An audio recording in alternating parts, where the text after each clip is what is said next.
Hey, what's going on, guys? It's Turin here with another Warhammer Total War online commentary. In this particular battle, I'll be playing the Greenskins, and I'm going to be facing off against Bretonnia, so definitely very excited to hunt down King Lewin, and let's see how it goes.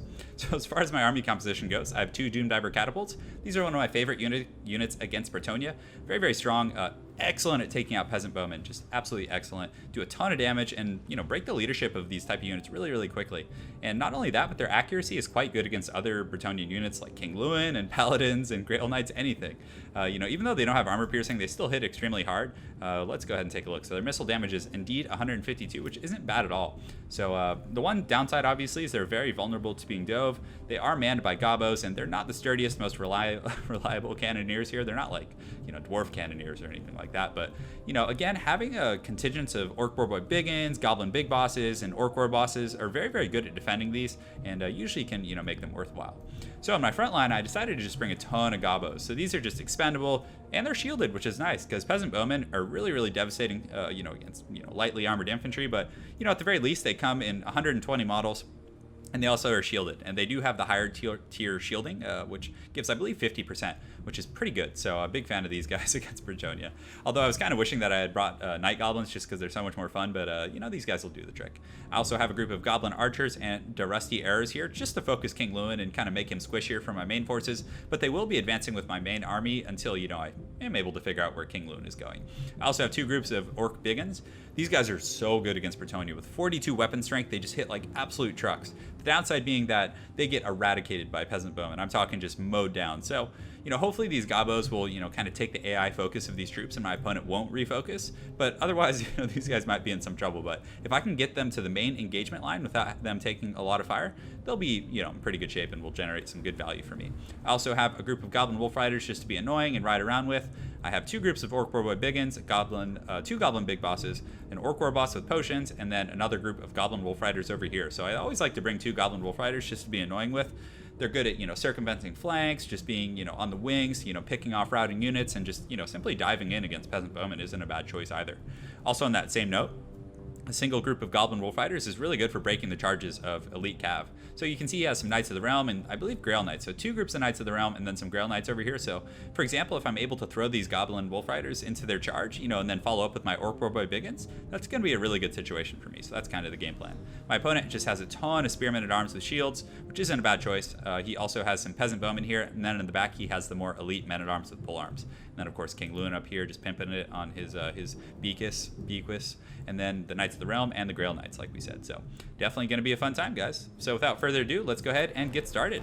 So right now I'm just advancing my main force over here. And a lot of people might ask, why am I advancing and kind of leaving these guys unguarded? Well, the main thing is I didn't want him to be able to push on me, and to the point where his peasant bowmen could have simply just gunned these guys down. So I wanted to take the battle to him, and if he does bring King Lewin over here, I do have these auxiliary forces that I can then use to defend these, and his peasant bowmen won't be able to pressure my Doomdiver catapult. Unfortunately, I kind of make the mistake, and in retrospect, I should have kept these guys back, but man, they just got gunned down by those peasant bowmen. And you can see they've taken massive casualties down from 120, I believe, or is it 90 that they start at? I can't remember. I believe it's 120, down to 74, which is really bad. But on a positive note, my Orc Boar Boy Biggins, or my Orc Biggins, haven't taken a ton of damage because he's really focusing the Rusty Arrows and other troops like that, which is pretty good. The Gobos will get in here and do pretty good, and also you can see the Biggins are getting in there relatively unimpeded. And on that same note, he has taken a ton of damage from my Doomdivers, which I was really happy about. So you can see they're getting in here and taking some substantial fire as well.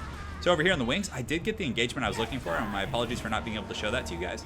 I did get the Goblin Wolf Riders in there who got crushed in that initial charge by those GRAIL Knights, but thankfully my Orc Boars were able to get in there. They have the Wa, and the various other buffs of the Big Wa, and are doing really good. And you can see this foot of work, check this out, just absolutely devastated that group. So that is the dream situation, and that is why you bring that, because his attentions were obviously on the front line, and wasn't hyper focused on this considering Lewin wasn't there. And I'm telling you, that just literally won me. Well, may have won me the game, but not to give you guys a spoiler, but it's definitely leaning me in the advantageous situation there. So just an absolute devastation of those troops there. So the rest of the Orc Boar Boy Biggins being in almost perfect health after that foot of Gork are going to come back.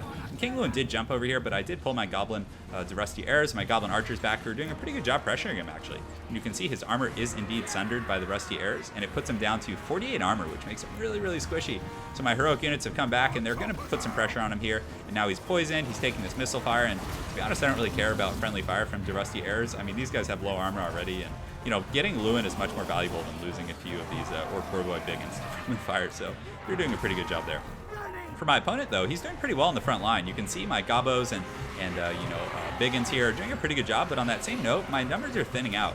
I have this decent resistance here, but you know, over here on this particular wing, I just have Goblins over here, and they're just getting relatively crushed by these Spearmen and Men-at-Arms with polearms here, who do have 40 melee defense. And also, his Peasant Bowmen are back online, and King Lewin did shut down the Doom Divers in the meantime. So now his peasants are able to fire relatively unimpeded into these Biggins here. They're doing a pretty good job, so very, very well played with my opponent micromanaging his missile troops back there.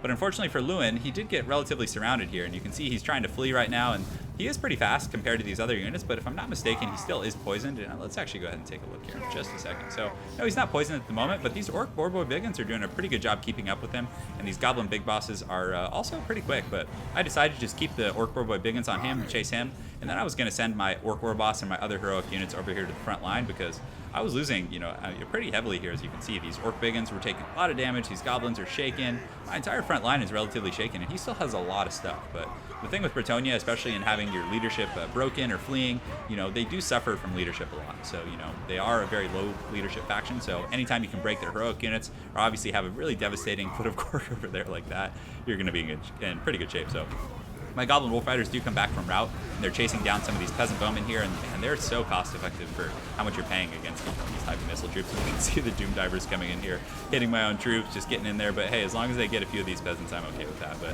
you can see a lot of these guys are breaking, and the Orc Boy Biggins were, not Orc Boy Biggins, yes, Orc Boy Biggins were able to circumvent his defenses over here, and now we're just going to charge in and get around. And that's obviously one of the downsides of having lost all of those cav over there, is now it's kind of the floodgates are open, and King Lewin's fleeing, and it's looking pretty bad for our Bretonian friend over here. As you can see, there's only 8 seconds left, and the Doom Divers are coming in there. And at that point, it is a mass rout. So, obviously, it was a fun game, but I got pretty lucky with that Foot of Gork. I mean, sure, you could say it was a tactical, great tactical move, and I guess in a way it was, but, had I not gotten that, and had he reacted and just moved back, it could have been a very, very different game. He was microing quite well with his front line, and was doing pretty well against my Biggins, was getting some good harassing with Lewin, and if I hadn't been able to, bring my troops back freely after, killing his cav, Lewin would have just run shop on my Doom Divers, and, they wouldn't have racked up nearly this many kills, which was absolutely instrumental in my victory. So, definitely fun. Foot of Gork, I would recommend bringing it. I used to be an advocate of not bringing it. I always used to say, hey, it's not going to work out, and, I'm just going to miss, but just bring it. Just have some fun, experiment, and, again, it can take games like this. I mean, that was the reason this game went this way, and it was definitely very fun. But the Goblin Wolf Riders kind of got dumpstered a little bit, but as you can see, these guys broke the charge for the cav battle here. These guys got into some archers and did pretty good, so I can't complain about that. Doom Divers, obviously, MVPs here. Biggins did pretty good in the front line, but, of course, the Foot of Gork was the true MVP. As far as his peasants, they did a good job. You saw they absolutely punished the Rusty Arrows and my Goblin Archers, but thankfully they were able to recover and pressure King Lewin a little bit. But anyways, I hope you guys enjoyed that game. Good game to Xavier MTR. Hope to see you again on Ladder, and thanks for watching, guys.